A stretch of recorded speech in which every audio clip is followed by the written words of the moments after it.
മാസപ്പടി കേസിൽ നിലപാട് കടുപ്പിച്ച് അന്വേഷണ സംഘം. വീണ വിജയന് വീണ്ടും സമൻസ് നൽകി ഇഡി. ബുധനാഴ്ച നേരിട്ട് ഹാജരാകാൻ ആവശ്യപ്പെട്ടാണ് വീണ്ടും സമൻസ് നൽകിയത്. അഭിഭാഷകർ വഴി രേഖകൾ ഹാജരാക്കണമെന്നും വീണയുടെ ആവശ്യം അന്വേഷണ സംഘം തള്ളിയിട്ടുണ്ട്. ജിജീഷ് കരുണാകരനുണ്ട് കൊച്ചിയിൽ നിന്നും. ജിജീഷ്, എന്തായാലും എൻഫോഴ്സ്മെന്റ് ഡയറക്ടറേറ്റ് വിടാതെ പിന്തുടരുകയാണല്ലോ വീണ വിജയനെ. ഇന്ന് ഹാജരാകാനാണ് ആവശ്യപ്പെട്ടത്, പക്ഷേ വീണ അതിന് തയ്യാറായിരുന്നില്ല. എന്തായാലും ബുധനാഴ്ചത്തേക്ക് ചോദ്യം ചെയ്യൽ ഉണ്ടാകും എന്ന് ചൂണ്ടിക്കാണിച്ചുകൊണ്ട് ഒരിക്കൽ കൂടി സമൻസ് നൽകിയല്ലോ.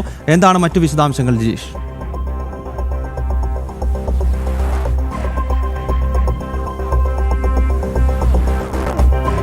ഗൗതം, ഈ ഒരു ചോദ്യമുനയിൽ നിന്ന് ഒഴിഞ്ഞു മാറാനുള്ള വീണയുടെ ശ്രമങ്ങൾക്കേറ്റ തിരിച്ചടി തന്നെയാണ്. അടുത്ത ബുധനാഴ്ച തന്നെ വീണ്ടും ഹാജരാകാൻ ആവശ്യപ്പെട്ടുകൊണ്ട് ഇഡി വീണയ്ക്ക് നോട്ടീസ് നൽകിയിരിക്കുന്നത്. കാരണം 2 ആഴ്ചത്തെ സമയമെങ്കിലും അനുവദിക്കണമെന്നൊരു കാര്യമായിരുന്നു വീണ നൽകിയ കത്തിൽ. ആരോഗ്യ പ്രശ്നങ്ങളുണ്ട്, അതുകൊണ്ട് തന്നെ അഭിഭാഷകൻ വഴി തനിക്ക് മറുപടി നൽകാനുള്ള അവസരം നൽകണം, അഭിഭാഷകൻ വഴി രേഖകൾ സമർപ്പിക്കാനുള്ള അവസരം നൽകണമെന്നെല്ലാമായിരുന്നു ഇഡിക്ക് അയച്ച ഇമെയിൽ സന്ദേശത്തിൽ വീണ പറഞ്ഞിരുന്നത്. എന്നാൽ ഇന്ന് മറുപടിയായി നൽകിയിരിക്കുന്ന ഇമെയിൽ സന്ദേശത്തിൽ ഇഡി വ്യക്തമാക്കിയിരിക്കുന്നത് ബുധനാഴ്ച ഹാജരാകണം, അതിൽ യാതൊരു തരത്തിലുള്ള ഇളവും അനുവദിക്കാൻ കഴിയില്ല. മാത്രമല്ല അഭിഭാഷകൻ വഴി ചോദ്യങ്ങൾക്ക് മറുപടി നൽകാൻ കഴിയില്ല, മറിച്ച് നേരിട്ട് തന്നെ ചോദ്യങ്ങൾക്ക് മറുപടി നൽകേണ്ടതുണ്ട് എന്ന് വ്യക്തമാക്കിക്കൊണ്ടാണ് ബുധനാഴ്ച ഹാജരാകാൻ ആവശ്യപ്പെട്ടിരിക്കുന്നത്. ഇന്നായിരുന്നു ഹാജരാകാൻ ആദ്യം സമൻസ് ലഭിച്ചിരുന്നത്. എന്നാൽ കൃത്യമായി തന്നെ CMRL ഈ കേസുമായി ബന്ധപ്പെട്ട് അപ്പീലിലേക്ക് നീങ്ങിയിട്ടുണ്ട്. പ്രത്യേകിച്ച് ഡിവിഷൻ ബെഞ്ച് മാസപ്പടി കേസിൽ അന്വേഷണം തുടരാമെന്ന് വിധിച്ച പശ്ചാത്തലത്തിൽ അതിനെതിരെ സുപ്രീം കോടതിയിലേക്ക് നീങ്ങാൻ CMRL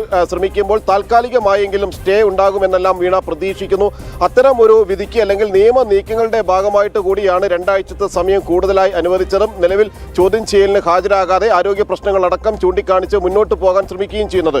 ഇതിനിടയിൽ അഭിഭാഷകരുമായി എല്ലാം വീണ കൂടിക്കാഴ്ചകൾ നടത്തുന്നുണ്ട്. നിയമവിദഗ്ധരുമായി ഇത്തരത്തിൽ കൂടിയാലോചനകളിലൂടെ തുടർ നടപടികൾ എന്താണ് എന്നതടക്കമുള്ള കാര്യങ്ങളാണ് വീണ ആലോചിക്കുന്നത്. മാത്രമല്ല നിർണായകമായ രേഖകൾ അന്വേഷണ സംഘത്തിന് മുന്നിൽ ഹാജരാക്കപ്പെട്ടിരിക്കുന്ന പശ്ചാത്തലത്തിൽ CMRലുമായി കൂടി ആലോചനകൾക്ക് വീണ ശ്രമിക്കുന്നു എന്ന ഒരു വിവരം തന്നെയാണ് എൻഫോഴ്സ്മെന്റ് ഡയറക്ടറേറ്റിന് ലഭിച്ചിരിക്കുന്നത്. കാരണം ഈ ചോദ്യമുനയിലേക്ക് എത്തിയാൽ അതുമായി ബന്ധപ്പെട്ട് CMRലുമായി ബന്ധപ്പെട്ട പല കാര്യങ്ങൾക്കുമാണ് വീണ മറുപടി നൽകേണ്ടി വരുന്നത് എന്നതുകൊണ്ട് തന്നെ അക്കാര്യത്തിൽ ഏതെല്ലാം വിഷയങ്ങളിൽ എങ്ങനെയെല്ലാം ആയിരിക്കണം പ്രതികരിക്കേണ്ടത്, എന്തെല്ലാം മറുപടി നൽകണം പിടിച്ചു നിൽക്കുന്നതിന് വേണ്ടി, അല്ലെങ്കിൽ കൃത്യമായി തന്നെ തൻ്റെ ഭാഗത്തേക്ക് കൂടുതൽ അന്വേഷണം എത്താതിരിക്കാൻ എങ്ങനെ നീങ്ങാം എന്നത് തന്നെയാണ് വീണ പ്രധാനമായും ആലോചിക്കുന്നത്.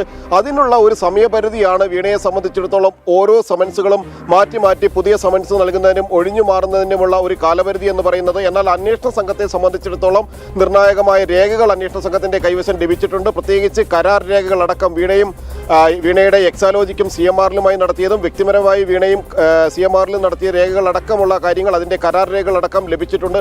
അതുകൊണ്ട് തന്നെ ഇതെല്ലാം കേന്ദ്രീകരിച്ച് തന്നെയായിരിക്കും പ്രധാനമായും അന്വേഷണം ഇനി മുന്നോട്ട് പോവുക. വീണ ബുധനാഴ്ച ഹാജരായ മാസപ്പടി കേസിൽ വീണ വിജയനെ വിടാതെ പിന്തുടരുകയാണ് എൻഫോഴ്സ്മെന്റ് ഡയറക്ടറേറ്റ് എന്ന കാര്യത്തിൽ സംശയമില്ല. ഇന്ന് ഹാജരാകാത്ത വീണ വിജയന് വീണ്ടും ഇഡി ഇന്ന് സമൻസ് അയച്ചിരിക്കുകയാണ്. അടുത്ത ബുധനാഴ്ച ചോദ്യം ചെയ്യലിന് ഹാജരാകണം എന്നതാണ് സമൻസിൽ ആവശ്യപ്പെടുന്നത്.